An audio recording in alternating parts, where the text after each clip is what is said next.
We haven't had to wait long for spring this year. It's only mid-March, and after the warmest winter on record, the snow is long gone. Green things are already everywhere.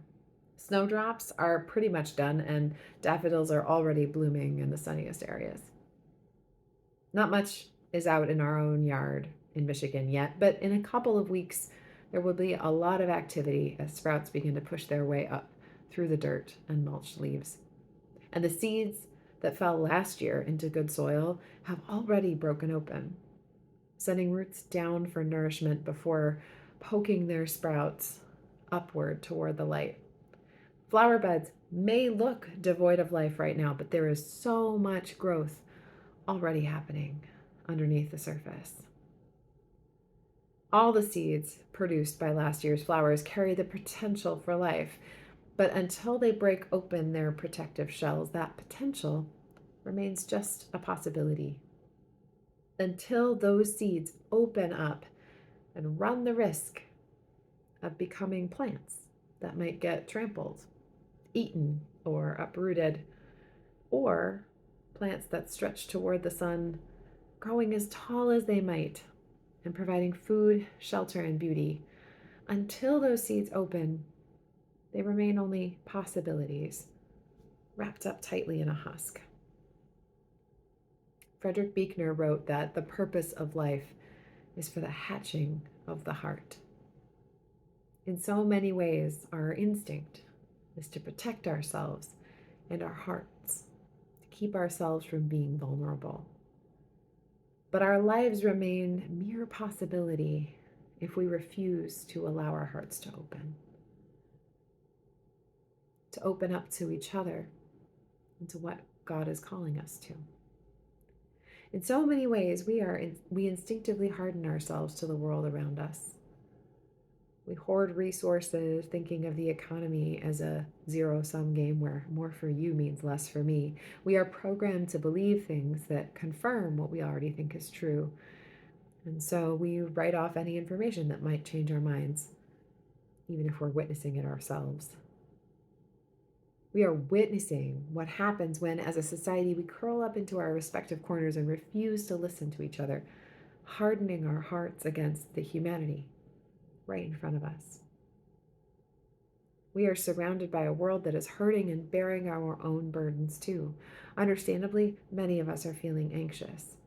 Anxiety, whether it's happening on a communal or personal level, is born out of a desire to protect ourselves. But a behavior that is protective can turn into a behavior that's destructive if we don't let it go once it's no longer useful.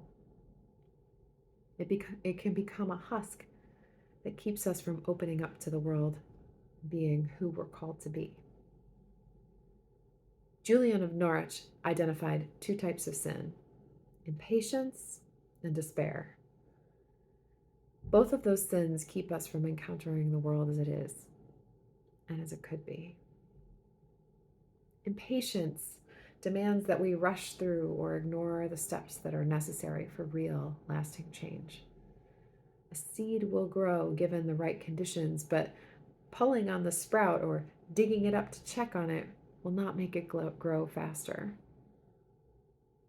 Despair tells us the lie that change isn't even possible, that it's not worth trying. A seed will grow if given the right conditions, but despair tells us the seed won't grow no matter what. Denying the seed the right conditions will keep it trapped in its husk, merely waiting. Julian wrote that God's response to the sins of impatience and despair is love. Love, not some sentimental feeling, but born out of the strength of the knowledge that we are beloved by God and empowered to show that love to the world.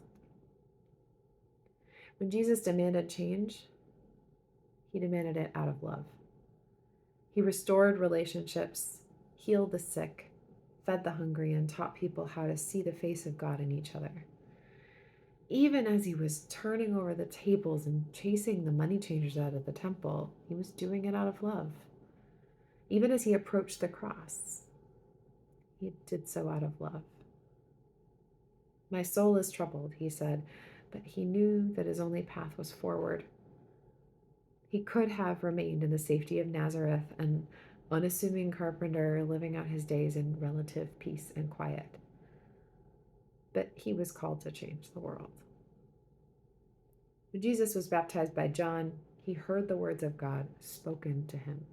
"You are my son, in whom I am well pleased." He knew he was marked for something special and that he could not remain in safety and anonymity any longer.